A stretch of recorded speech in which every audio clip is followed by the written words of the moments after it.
All right, so yeah, hey, good afternoon. I'm Dave. I work on the geoprocessing analysis team. I actually wear two hats.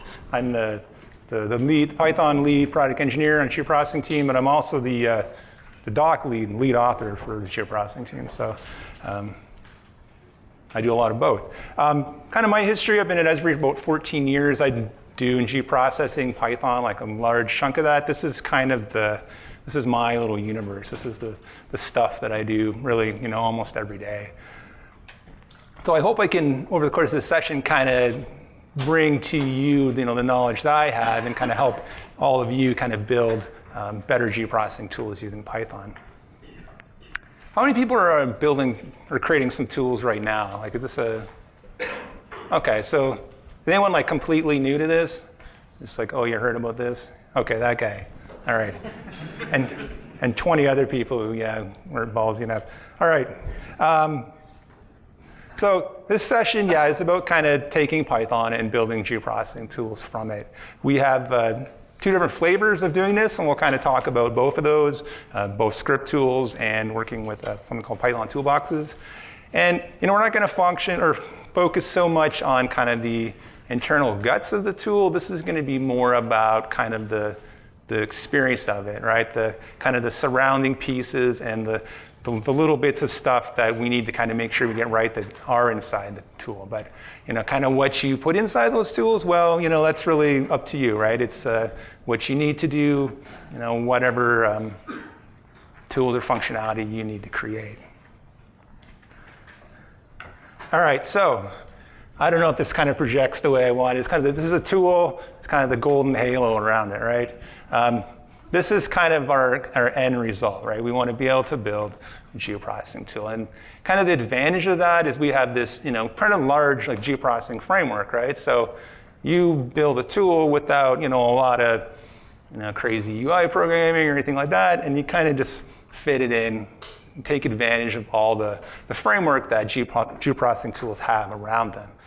So, this is a little tool that I created last year. It's not very sophisticated, but in principle, this is what you get, right? And there's kind of some extra parts of this. So, when you're interacting with that tool, all right, every time you go in and you change a value or you click here and then you click away, you're triggering these kind of validation stages. And that's one chunk about what we're going to talk about today. It's kind of making these little extra decisions that kind of make your tool work better and work smoother.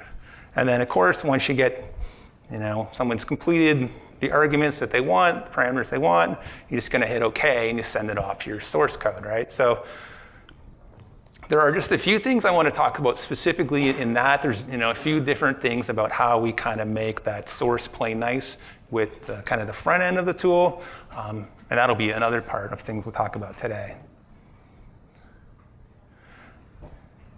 So I'm not going to linger on this slide too much, but this one kind of splashes up is some kind of common things that, pitfalls in a sense that people can sometimes fall into when building a tool.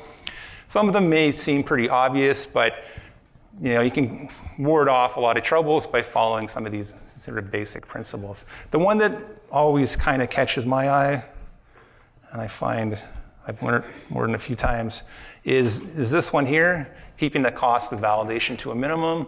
We'll talk about validation, of course, but it's something you can really kind of go hog wild on if you're inclined to, but generally speaking, right, validation is something you want to keep to a minimum because that's a consistent time hit for somebody interacting with your tool. Okay. All right, so we have two flavors that we have with geoprocessing Python-based tools. The golden oldie is something we call script tools. And this is something that we originated way back at 9.0, but it existed since then, some continuous improvements to that experience. It's more of a kind of a wizard-based approach for building tools, right? You step through this little wizard and you populate your parameters, and all these little pieces, the parameters, the validation, and your source code kind of live in this kind of discombobulated sense, right? It's functional and it works, but if you're maybe more developer-oriented, which I think probably a good chunk of us are here, Python toolboxes is maybe a better experience. It's place where all those pieces, the defining of parameters, dealing with validation code, all of that is, exists in Python code.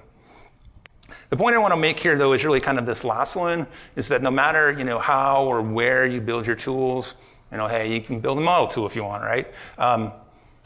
The end result really should be, there won't be you won't look at a tool and be like, oh, well, that's obviously this tool, right? It's, you're going through different experiences to really create the same end. So whichever you want to go with, that's up to you. The end result will be, not discernible to sort of the average user just interacting with your tool. Now, I just want to highlight this slide quickly. When we talk about validation later, there's this very subtle difference between Python toolboxes and script tools. And I don't double present kind of this information. So you can see on script tools and validation, the parameter values come in as properties on the class. And over in Python toolboxes, they're passed in as arguments. But otherwise, all this validation stuff, and I'll get to that more in a few minutes, the theory, the mechanics of it all, virtually the same.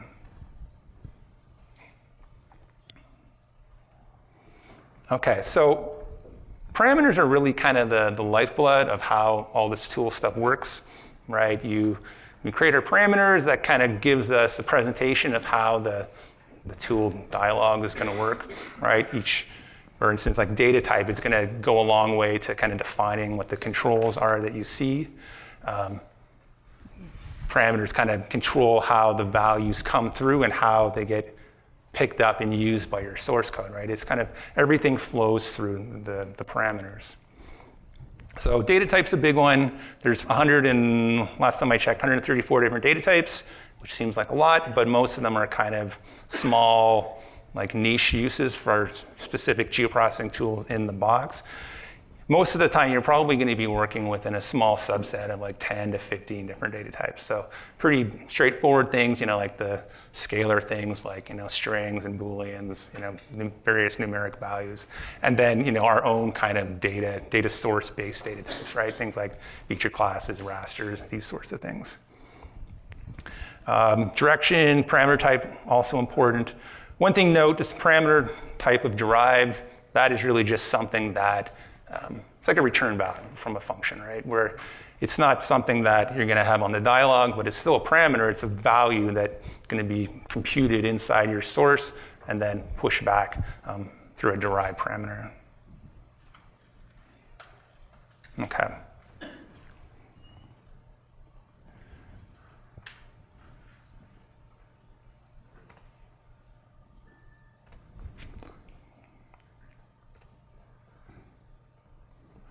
All right, so anyone recognize where we are here?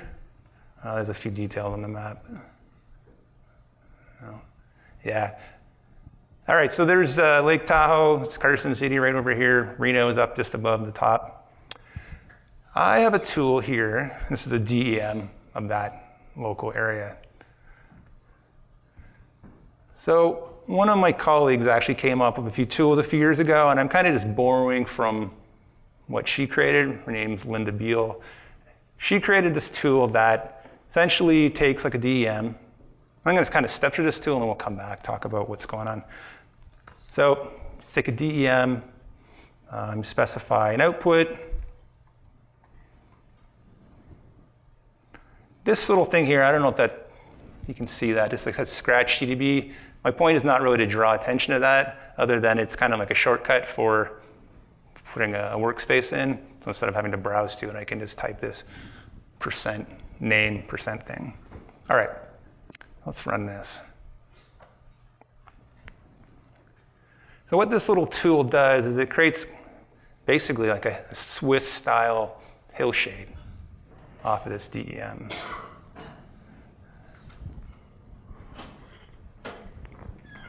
If I'm lucky, this will take 10 seconds. If I'm not so lucky, it might take 25. There we go. All right, so that slowly comes in. All right, so it creates kind of an interesting visual appeal, right? Kind of makes me want to go skiing, right? All right, so what is this tool all about? So just to kind of refresh a few of you, maybe not been through this too much. I have an existing toolbox right here, but if I wanted to create, a new one, right, it's just a new toolbox, right? The toolbox is really just like the delivery mechanism, right? It's the container of my tools. If I have an existing toolbox, I can always add one or more, right? You create a model if you want, but you could add additional tools through this. And that's going to step you through this wizard. Now, I'm not going to go through that too much. Let's look at what this tool is. The wizard looks really basically the same thing as what we're seeing here. There's a few little properties here, general source. I'm going to focus most of our attention today kind of on the parameters, the validation, and then, actually what's inside these kind of files here. All right, so when you're defining a parameter, there's kind of usually like three big things that I think of you're always going to kind of watch for, and then a few extra stuff. Data type, we kind of discussed already. One key thing with data types, though, is when you got a tool, there's usually kind of two experiences you kind of want to watch for, right? You want kind of the interactive experience where someone can pick a layer, but then typically also, they can pick data source somewhere on disk, right? So usually for inputs, we're talking about, the layer stuff, raster layers, feature layers, table views, not, raster data sets, feature classes, tables, right? We want the layer as the input. Now, a few other things you can do in here. Some data types will have the ability to kind of filter. It's kind of a very general, like exclude this, but not that kind of scenario, right? So this particular tool, I don't want it running off of like shape files and that, creating into like a file workspace. So I block that off. If you get into cases like this one, where I have raster-based output, the hill shade really doesn't look anything meaningful if I just dump it into the map by default, so I can apply symbology to that. So in script tools, we just manage that with layer files, right? So this will be a layer file that you created independently, right? You maybe ran the tool once, create a layer file off of that with the symbology you like, and then you just kind of reference it down here. Now, one that I don't have in here, and I'm just gonna kind of hack this a little bit just to kind of show. So sometimes you can have parameter dependencies between different parameters where there's sort of like a natural relationship between two different things, right? You have like a data source, right? Like a feature class, and then you want to pick fields from that feature class. So say if I switch this over to field, right? I could do this obtain from.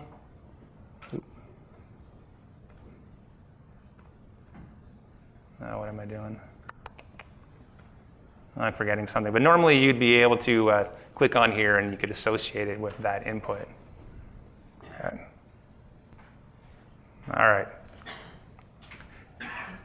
Now, that was a script tool. Most of the rest of the workshop, I'm going to focus more on Python toolboxes, not because I'm trying to like plug one over the other, just because I find it kind of easier to show the code elements, and we can kind of refresh and get to things a little bit faster. So I created essentially like an exact duplicate of that tool. And actually, but before I do that, let me just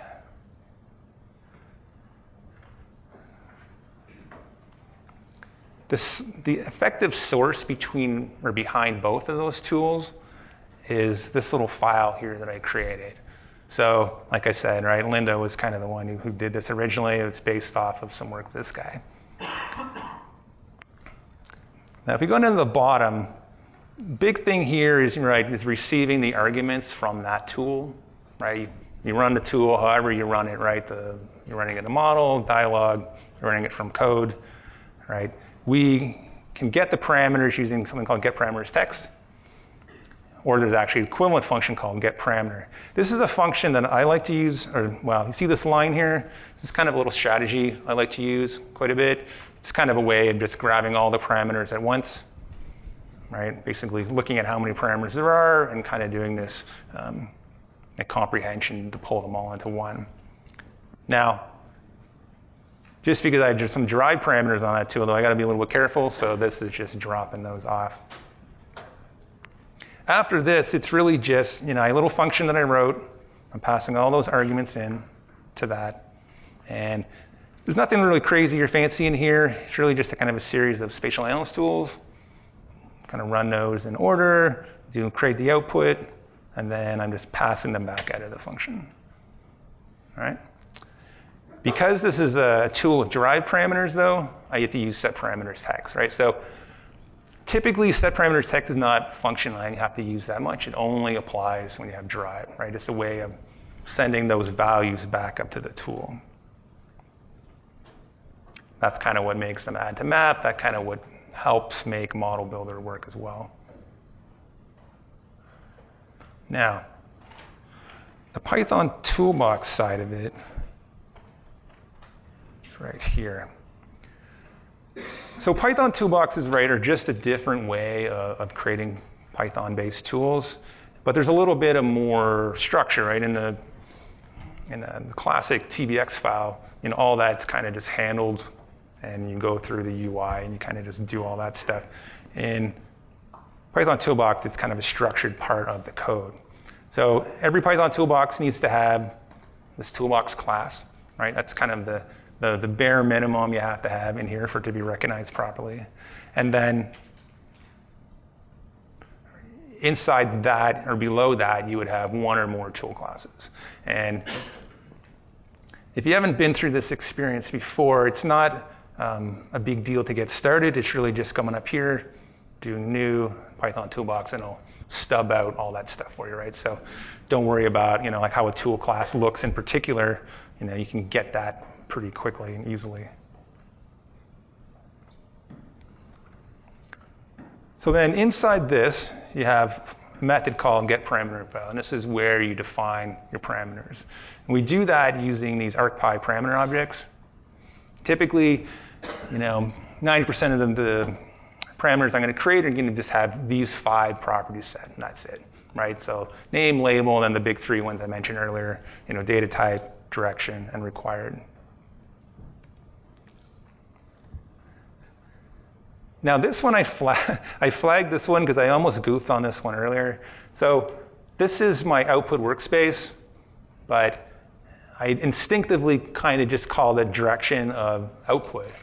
And the one thing you got to remember about defining parameters as output is that if you have your geoprocessing setting to overwrite your output, it's going to overwrite your output, right? So I didn't want it to nuke a folder, right? It's not, I'm passing it as input even though things are going into it. So I call it an output, but it's not really an output. You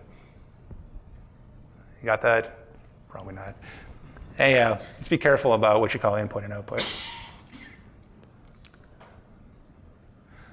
Most of this kind of follows the same pattern.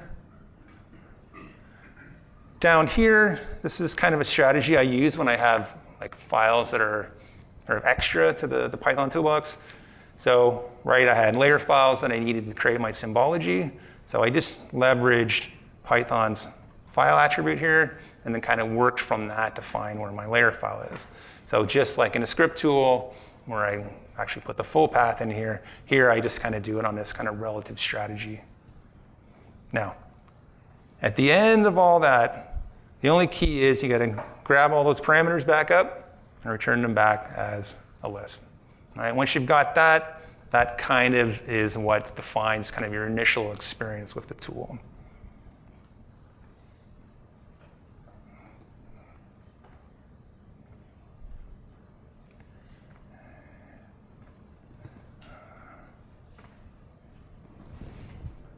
All right, so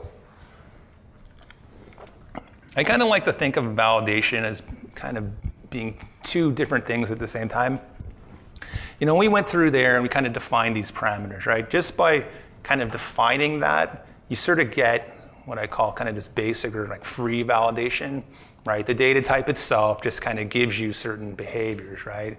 If it's, feature layer, right? You can't pick a table, well, yeah, you can't pick a table, right? There's just kind of these built-in behaviors that you get for that. You don't have to code for those, right? The data type itself and other characteristics just of the parameter definition are going to do that kind of stuff for you. So, right, like these, does the input exist, right? The data type we talked about.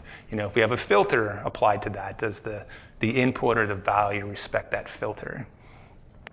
But then there's the second part, which is more of kind of the additional rules. This is more of, more of the coding side of it. So this is where we get into some of these kind of more detailed behaviors, I guess. So where you want to have interaction between parameters, like you have, this parameter over here, and it's an input, and you want to calculate something based on that and stick it in a different parameter, right? Or, this parameter, if it's set to that value, will enable this parameter, kind of those kind of relationships. Putting in kind of more stringent errors, right? If you don't want this situation to apply, you then want to put parameter error on the dialog if it happens. And it's also kind of a place where we can make tools work better in Model Builder. Now, when we break down validation, it really kind of comes down to this kind of subset of things. That's how I kind of like to see it. It's really usually about, the values, right? So there's the parameter objects that we deal with have some of these key properties. So you can look at value, or the value is text. You can just see, when does it have a value? What is that value? And then you can use things like describe and get more data properties. Now, one note about describe, I don't know if anyone's ever been trapped by this. Describe is a nice function because sometimes when you're working with a script tool, or Python toolbox tool, you maybe say you're using that tool in Model Builder. The describe might get called on data that doesn't actually exist yet, right? You have this chain of tools, validation's getting fired, nothing's actually run. That data set you're describing doesn't have, doesn't actually exist, right? So describe handles that case a little bit better for you. Some other functions like, they like list fields don't have that characteristic built to it. So describe is kind of the heavy lifting function that we use in validation code. We also look at altered quite a bit, and then has been validated as well. So really it's kind of about juggling these properties as well as describe to make it flow. So here's kind of a couple examples. Kind of highlight some of these cases a little bit.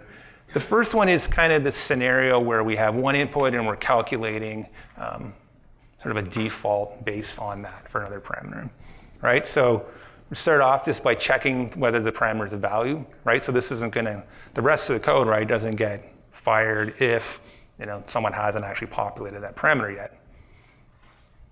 This is a good check to have in this case because what I'm gonna do, right, is I'm calculating a value and I want to stick it over in this other parameter. I don't want to have someone actually physically type in their own value and then immediately stomp on it, right? So altered is a property that we can use to guard against those kind of situations. And then after that, right, I'm just describing the data and then applying the value back onto the parameter. Now actually, you see right here, I have a comment on this, but I'll wait until the next slide on it. This is actually a better strategy than that right there, the parameter value thing. Okay, now, the other thing that validation sometimes, has a lot of value to me for is you'll get into situations where you got some kind of data scenario situation, but there really isn't like a data type that matches, perfectly with that. So I tend to use and abuse the string data type a lot for those kind of situations, right? Because string by definition, right, it's either it has a value or doesn't have a value, right? There's not a lot of fancy checking going on there, right? So, I can put in and, evaluate it, interrogate it, any way I want without having any other data type, validation kind of getting in my way. So this little bit of code came up. I wrote a tool a few years ago. And what I had was this little simple like Geoprocessing feed. I think it was a USGS kind of earthquake thing actually that I was using. And essentially all I wanted to do was someone to pack in the URL for that and then interrogate it. But what I wanted to do was they would put that in my string parameter and then I'd have another parameter that was essentially kind of like a field picker, like a drop down, or actually no, this was the multi-value, so you could pick multiple fields, right? Now, that relationship, doesn't really exist, right? So I have this string parameter, I pack in a URL, right? It reads it, and I read it through this module called feed parser, right? Feed parser is just a little third-party library, and it can read in this feed. So all it does is kind of reads that feed and then kind of pulls through and looks at the attributes in that feed.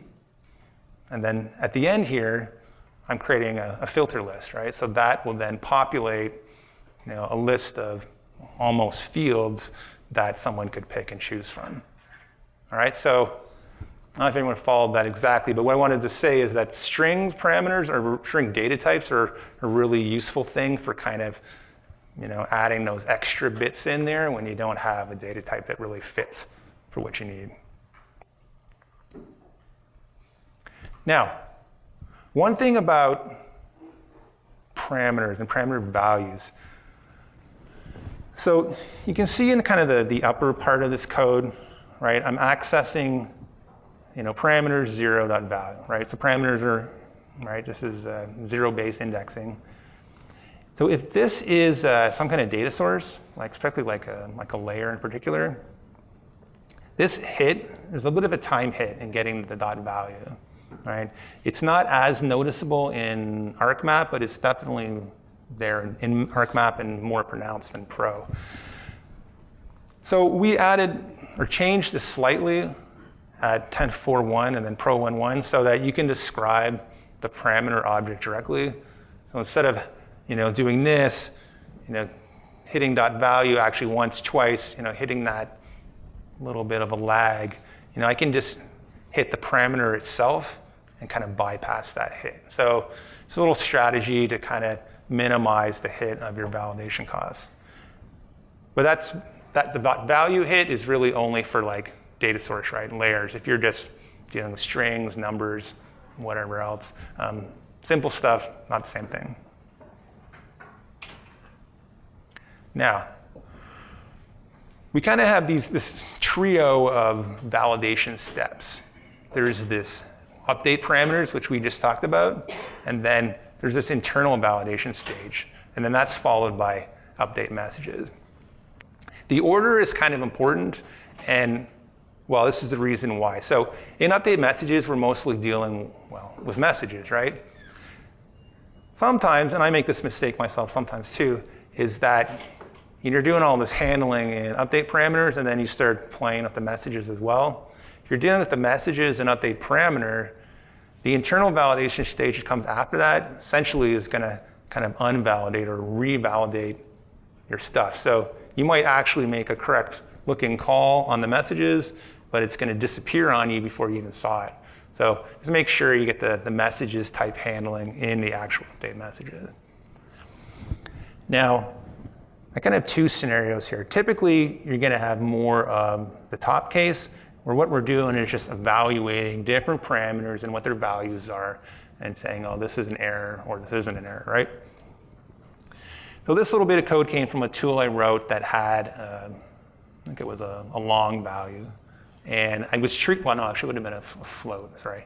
And it would have been, I used it both as like a percentage range and as like a fixed number, right? So it's kind of trying to juggle, maybe being too smart. So what this is doing is basically just looking at the numbers that I have and then evaluating them and then adding a message if it falls outside of my criteria, right? Usually in something you're doing in update messages is, it's pretty simple, like if checks. Now the other thing that you can do, and I don't do this as often, but I had a situation that came up that was about a year ago where somebody had a parameter that was essentially just a list of keywords, right? They had 3 or 4 keywords. Maybe they were trying to be too smart too, but they wanted to be able to pass in like extra stuff that wasn't just in that keyword, right? Normally, a keyword parameter, you want one of those keywords or not. So what this did was I'm essentially just checking to see if this parameter has an error, And if it does have an error, this is the likely error that it's going to be, right? That's a standard GP error you're going to get when you have a keyword that doesn't belong to the actual filter list. So I'm just essentially then saying, okay, not an error anymore. I'm going to convert it to a warning message instead. So you'll still see a little bit of something on the dialog, but it's kind of a way of slipping in or bypassing more of the fixed rules that we have on the parameter itself. Now, well, like I said, the top case is usually where you're going to be when you're dealing with messages. Now, the last part of validation is kind of the model builder kind of scenario. So when you're dealing in model builder, right, it's kind of an interesting premise where you have, you're going to chain a bunch of tools together, right? And right, it's kind of like a visual programming, right? That's what it is.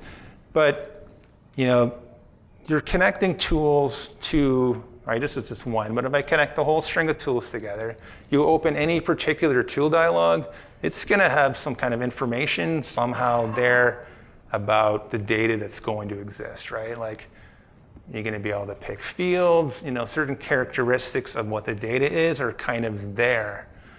Well, this kind of happens through the schema, right? So, say, and this is the case right here, I had a tool that had, my geometry was lines, and the input was points, or the output was points, sorry, right?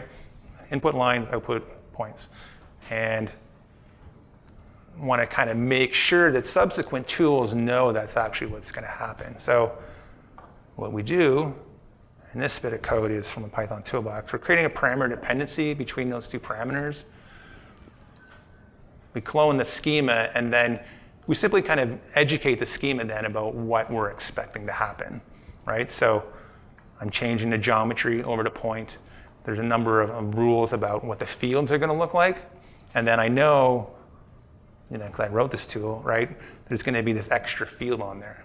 So I create a field object, populate some stuff, and then I pack it onto this additional fields, right? So now, even if this is, like tool 7 out of a 20 tool chain, any tool that happens to be after that and is keeping those fields will see the field that I added, right? So it's kind of a useful experience in kind of making your tool work well. Now, I have one caveat to all that. Depends on what you're doing your tools for, right?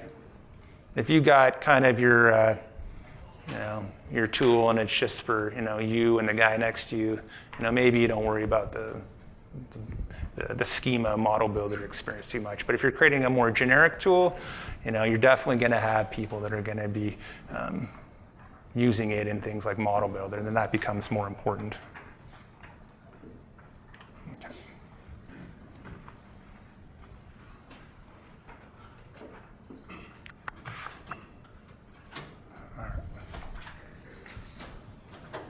All right, so I'm going to continue on kind of what we were working with before. Now, right, there's this tool here. And this isn't a very, complicated tool. I just got 4 inputs, but there's a couple things that, potentially can go wrong here. This is actually going to be added, right? You can see on the side, right? That became part of my output name. Now, this is just a string parameter, right? Somebody could be goofy or just not thinking hard and right, and they put in a bunch of characters that aren't going to work, right? And it's going to fall down somewhere, right? Well, I could guard against that, but I haven't yet, right? This is it's a z factor, right? Certain z factors are okay, some are not, right? So, -5 is no good, right? We want to guard against some of these kind of situations. So if we go over here, and right, both script tools and Python toolboxes will have these 2 functions, right? There's an update parameters and update messages. You don't have to put anything in here, right? You can leave them blank if you need to. Now, so those 2 cases, let's look at the prefix first. So the prefix was, That was parameter index 2. You know, I don't always do this. Sometimes though in here, right, you get kind of confused about what parameters are actually which. So I try to, when I remember, to actually kind of define it better and not just, oh, it's parameter 0. So let's assign it to that. Let's say the workspace is also something we're going to need. Now, so essentially, right, I'm going to say if prefix has a value and the workspace has a value, I'm going to call this function called validate table name. Validate table name works really well for this. All I need is a string, which is my prefix, and then a workspace, which I have as well. So this is a pretty straightforward one. We're going to just say my parameters to that value is going to update based on that. Okay. Now, we'll come back to the front end in a little bit. But the other thing I want to watch for is that, that numeric value. Now, there's one little catch here, right? So 0, -1, you know, any negative value are bad. No value is actually okay, right? Which kind of would become none, right? Trouble there, right? If I'm just doing simple if check and it's on the value might not get what I want. So I'm going to handle this as, I'm going to use parameter, value as text, because then, you know, right, I'm actually dealing with strings, right? Right, that's an easier check. All right, so I'm just going to I'm going to check if I have a value. It's not empty. Then I'm going to say, right, if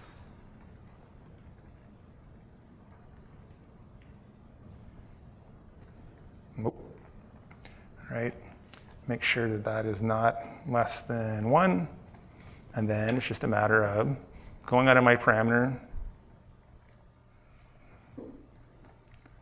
and then adding an error message, right? And that can be whatever I want.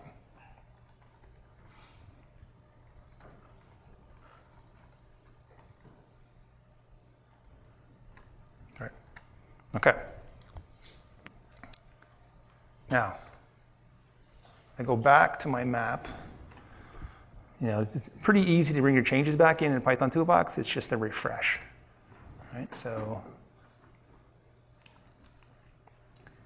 this is one place where I really like Python Toolboxes over script tools, just because if you don't have script tools, you have more of this kind of bouncing around thing. You can't actually look at your source code for the validation at the same time that you're kind of fiddling with the dialogue. Here you can, you know, conceivably put them up side by side and just kind of refresh when you need to see it. All right, so this is that updated tool. Now, to get the behavior on this, right, I actually also had to have a folder or a workspace, sorry, put in.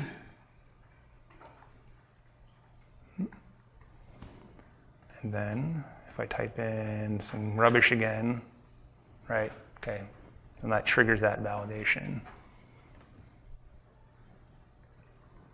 Let's just shorten that. And then, of course, here, right, 1 is fine, 0 should be not fine. Uh-oh. Anyone see what I did wrong? Uh-oh, we're all in trouble now. Now, what did I do here? Ah, okay. All right, that doesn't make any sense. All right, forgot that. I come back in here. Come back to this. Refresh that.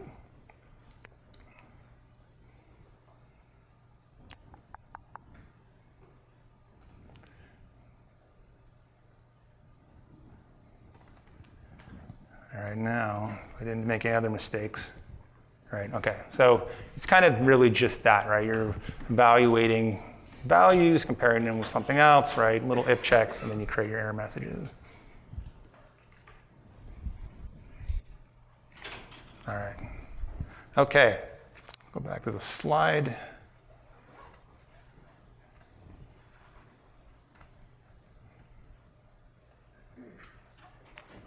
All right, so inside the code, up until this point, we've mostly been looking at really kind of what wraps around your code. The few little things that we just got to keep in mind that kind of make the experience work. So we get parameters, which we saw a little bit of already. We can use get parameters text. Python toolbox, very similar. You're dealing with the parameter objects directly though, so it's value or value is text. And then we saw the derive parameter as well. So the inside block, kind of what I call the internals. So there's some simple calls like add messages, add warnings. We also have something called a progressor, which we'll look at briefly in a minute. But the one thing I want to kind of train your attention on is how we can deal with cancellations. This is something a little bit more recently. We haven't talked about kind of a dev summit very much. So kind of the history of that, or history of this. So by default and historically, if you cancel a tool kind of when it's in mid-process, right? Someone starts up your tool, they type in some stuff, hit OK, right? And they realize, oh, right, that was wrong, right? So cancel. So what happens by default is that really it would cancel at the end of the current line that you're on in the code, wherever it is. But it's like a hard cancel, right? You don't have any opportunity to kind of interact, right? It cancels and the tool finishes and it's done, right? You may be in the middle, you may have something, you had all these intermediate data sets, you might want to be rolling something back, any number of these little kinds of things, you really have no option, right? The script is just done. So we can manage that with these two environments. And I'm going to step back and show how that works. So I thought about just kind of retrofitting this into the existing demo, but I couldn't find a way to make it look that good. So that didn't really fit. So I have this kind of little funny tool that I wrote. So what I'm going to do here, I'm going to click this on. So that's going to give me basically the existing default behavior. We'll go and look at the code in a minute. So what happens here, it starts running. I'm not really doing anything real in here, right? Is cancel it. Okay. So this message here, this is, right, there's nothing meaningful here, right? This is just hard cancel, thank you very much, and you're done, right? But we can do a little better than that. If you come in here, it's kind of managed by this setting, right? So, right, by default, by default it's true. We want to turn that off. So I'm kind of managing through the parameter. Now you're not typically going to do this, right? If you're doing this canceling stuff, you're just going to go up to the top and you're going to say argpy env auto canceling equals false. But in here, what happens is, if someone goes and canceled it, what happens is this setting just gets flipped, right? Nothing else. Right? The tool will keep working, it'll keep doing its thing. But I can then put in a check and say, if that's been set to true now I'm looking for it, I'm going to deal with it kind of on my time, right? In the way that I want. So I set it up, I'm just going to raise a keyboard interrupt exception, and then I can do all the things I would normally do in my code, right? I can go in, and I could handle that error. I have a finally in this case because exceptions happen, and I would put any kind of cleanup type actions in there. Right? So if I go back, you can actually see how this runs. All right, now if I run this, I'm going to keep that off. All right, we'll let that run a little bit. Cancel. All right, so see now it's kind of on my schedule, right? That's my message. Any cleanup I wanted to do would happen right there. And then, at the end, you'll get this sort of generic message. But everything in here, that's all mine, right? That's all my control. You have to clean up. What's that? Is there a way to roll back the whole process if you cancel? If I wanted to roll back? Yeah, is there any way to roll back by coding? So you mean if... You are doing the cleanup by coding. Is there any way to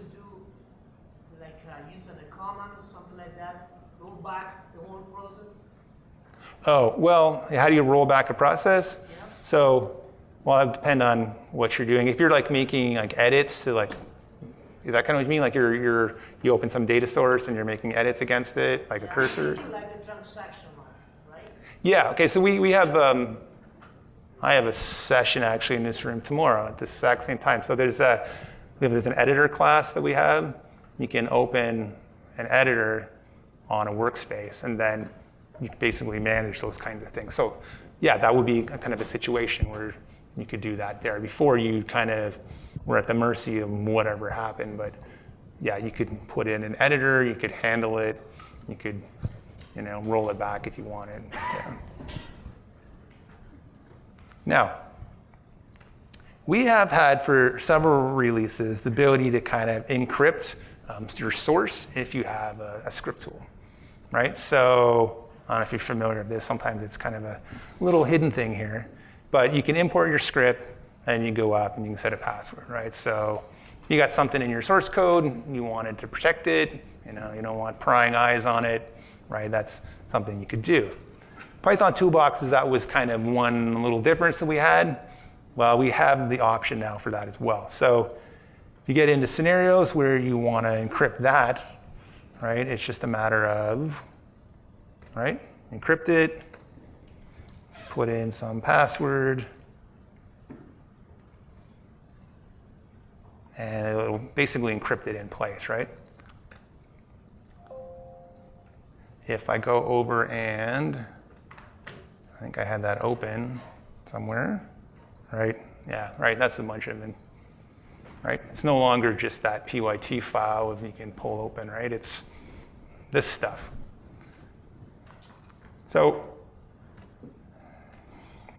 we can do it through the UI if you want. You can also, we have a couple functions that'll do the same thing. So you want to encrypt or you want to decrypt that toolbox, right? You can reverse that pretty easily as well.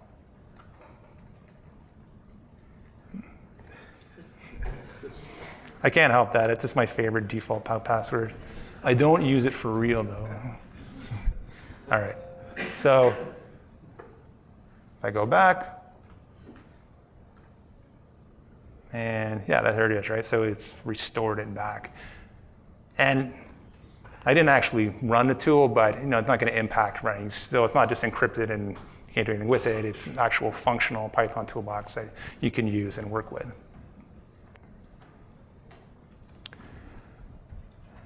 Now, let's see, where are we for time? Okay.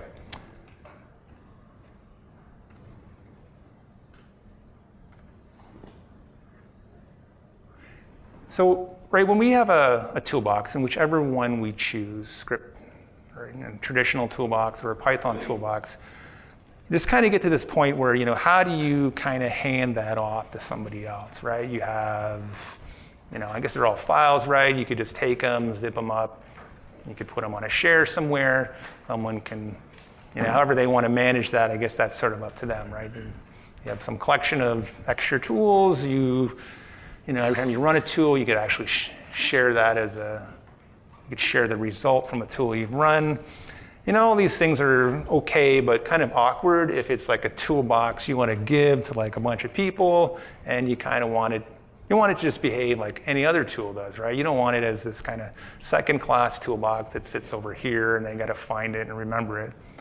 So we have this experience where you can essentially bring in your toolbox and make it look like and behave, well, I'll say look like a regular toolbox, right? They already behave like a regular toolbox.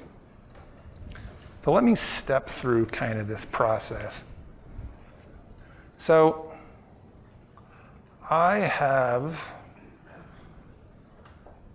kind of took what I had kind of built up and I kind of put everything in this other folder. And that is, where is that? It's over here. So what I did, though, is I took my toolbox and I kind of made a little package, like a Python library around it. Now, this is a pretty dumb little library, but it's got good stuff in it. So I called it just my demo. And then, right, it's a little Python package. So I have this little init file. It doesn't do very much. But, you could add more to this. Now, inside here, I nested inside this Esri folder, toolbox folder. This is all the stuff I had, right? This is a Python toolbox file. These extra files here, right? These are XML, the help information. If I went through and created help, right? These files just kind of get auto-generated when you create your toolbox. You can fill them in if you want. And then, right, you see I have scripts, right? That was that file I called out to, and I have the layer files I use, right? So I got everything kind of packaged up. It works pretty well just on its own. Now, what I want to be able to do is create for someone, basically hand this to them and, have it be like a full system toolbox. So we have a little function. It's sort of hidden away a little bit, but it's called arcpy. It's under GP, hidden away here. I can never get it right. So create toolbox support files. Okay. And where is that file?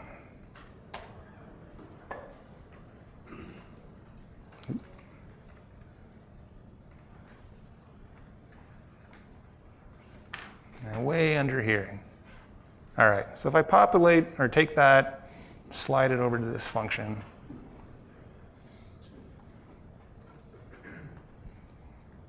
All right, it's going to go and generate some extra stuff for me.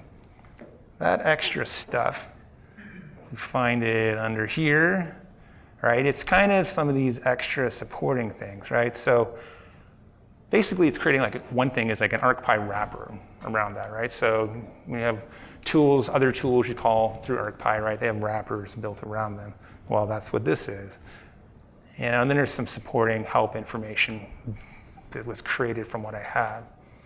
Now, I'm going to drop this over here. And drop it back in over top. Okay, so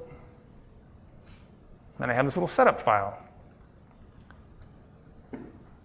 So in here, right, this is kind of a little Python thing. I don't know if you ever dealt with creating your own libraries. This is kind of just some kind of boilerplate type stuff you do. Basically, right, I'm just kind of identifying the package and then all the extra parts to it. So what happens now, I can go, and actually one thing I want to say about this one, this is pretty simple. What I could also do, if I just wanted, I could just take this collection of information and I could just pop it into Python's site packages, right? I don't necessarily have to do this step, but what I could do here, all right, so let's call it Python. And what we're going to do, I'm going to run my little setup file and install it. All right, so it does a little bit of stuff, moves everything into place. I'm going to actually,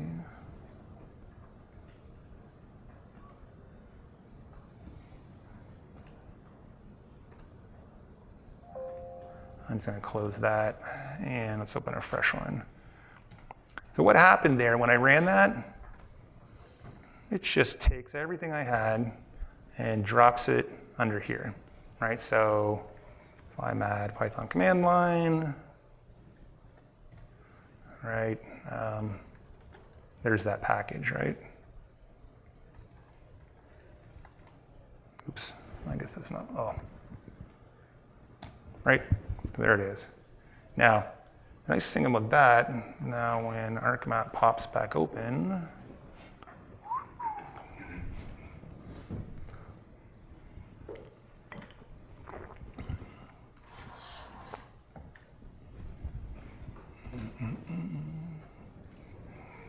it always takes longer when you're watching. What's that? Which version is that available? Oh, what version is this in? I have that note.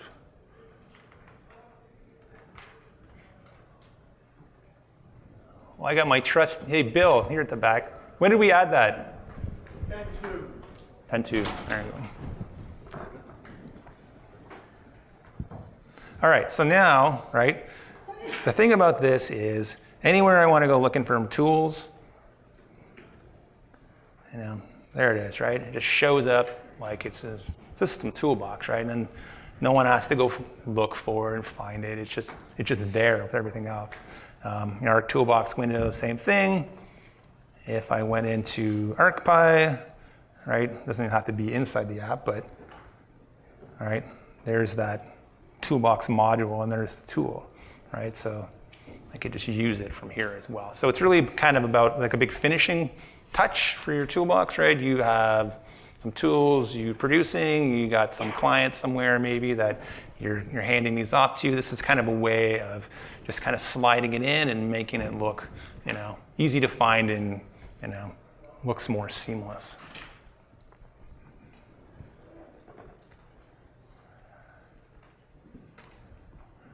All right. We have a little session later on that covers kind of that concept a bit more and some other related topics. So if you want to follow up on that kind of Python module side, it's a little demo theater tomorrow, but a little later in the afternoon. Okay, we talked about that. Now a couple little last considerations I kind of want to add or put in your mind. So when we create these tools, kind of one of the nice things about the Python-based stuff is that you don't really have to worry about like maintaining different code bases for two different products, right? The script tools and Python tools you create with just a little bit of work, you can put in both products and have them just work, right? Now, desktop, ArcMap, all that stuff is Python 2, Pro is Python 3, and there's a few little things in here. What you do, you can just run this tool. So there's an analyze tool for Pro.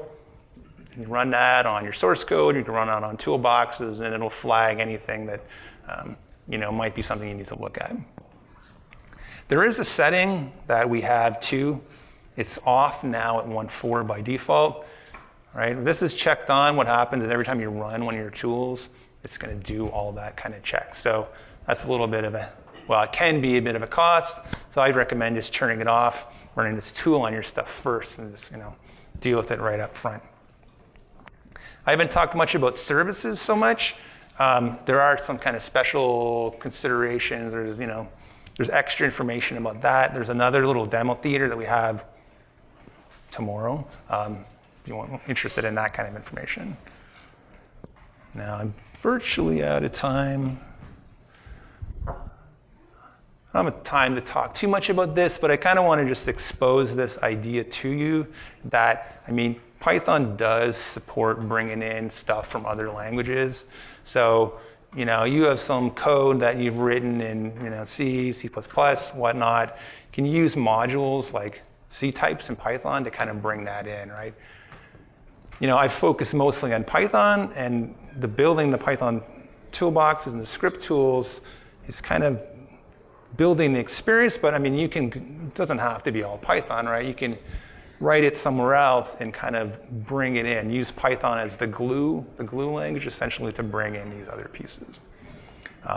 If you're interested, there's a little repo here that we created, I guess, about a year ago that kind of runs through a case and how you would set that up.